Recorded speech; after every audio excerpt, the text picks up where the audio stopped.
Assalamualaikum warahmatullahi wabarakatuh. Halo, apa kabar semua?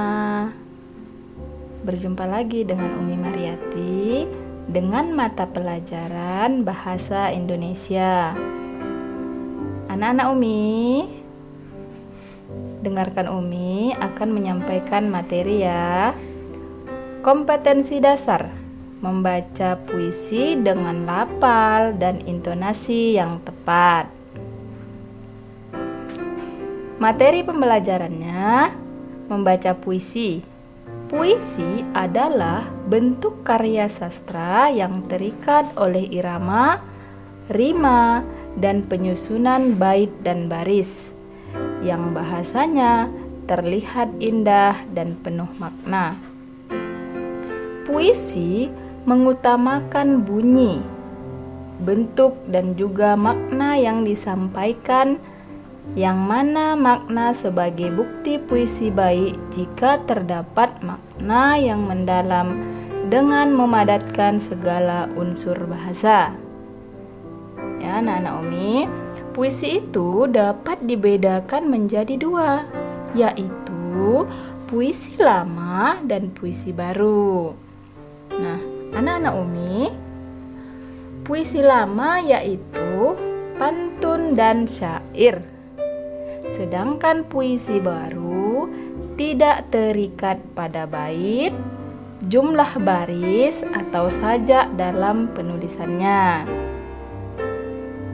Nah, anak-anak Umi, cara membaca puisi yang baik yang pertama yaitu membaca dengan lafal dan intonasi yang jelas, ya.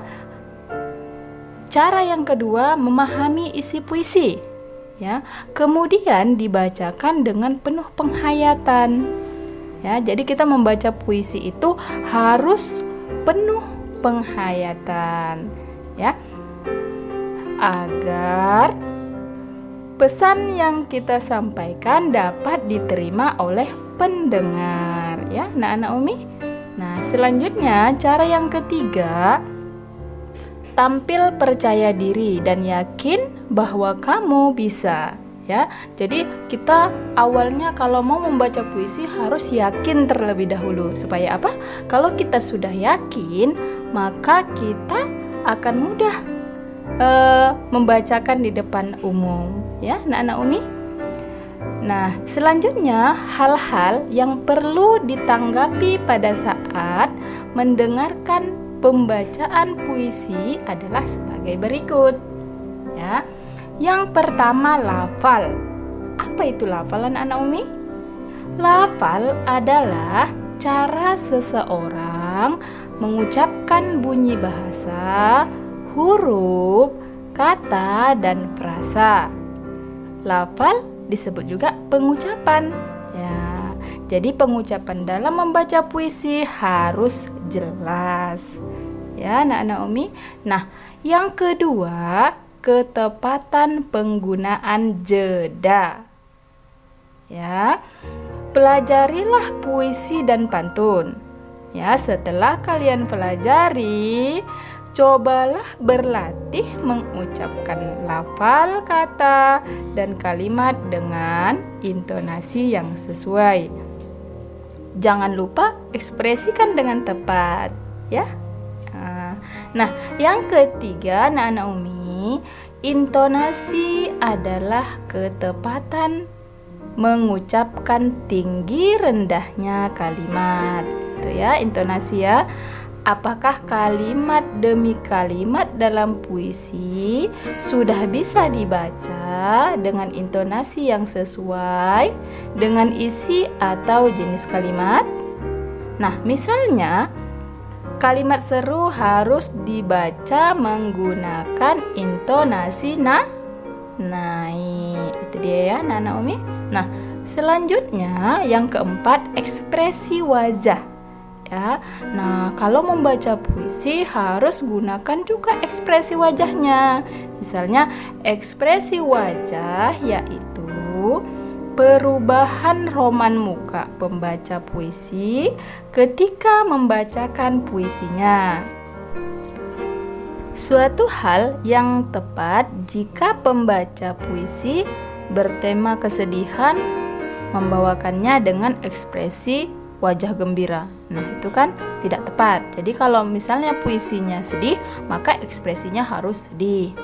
Jadi ketika kita membaca puisi senang, maka mukanya harus ceria. Nah, itu ya Anak Umi. Selanjutnya, yang kelima, tandailah jeda dan intonasi pada puisi dan pantun yang Anda temukan. Nah, Anda dapat menggunakan tanda-tanda berikut. Ya. Nah, macam-macam tanda jeda dan tanda intonasi. Ya, anak-anak Umi bisa lihat di layar.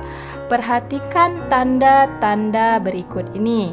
Nah, di situ ada garis ke atas, berarti jeda awal atau di tengah kalimat. Selanjutnya ada garis 2. Perhatikan ya di layar ya anak-anak Umi. Jeda akhir berarti pemberhentian di akhir kalimat. Lalu ada tanda panah ke samping, itu adalah intonasi datar. Nah, selanjutnya ada tanda panah ke atas, berarti intonasi harus naik. Ya. Tanda panah ke bawah berarti intonasinya harus turun. Ya. Paham ya anak-anak Umi? Nah, selanjutnya anak-anak Umi ada membuatkan contoh puisi. Nah, puisi yang Umi buat ini adalah berjudul Ibu. Jadi kalau kita lihat ya anak-anak Umi lihat di layar, itu puisinya sedih. Berarti kita harus membacanya dengan ekspresi yang sedih ya. Oke anak-anak Umi akan coba mencontohkan membaca puisinya. Nah, nanti Umi bacakan, anak-anak Umi dengarkan ya. Ibu, kaulah pahlawanku, kaulah cahaya hidupku. Tanpamu tak adalah aku. Kaulah pelindung diriku dari semua orang yang membenciku. Surgaku di bawah telapak kakimu. Ibu, kaulah inspirasiku, ide-ide darimu, masukan-masukan dari mulutmu.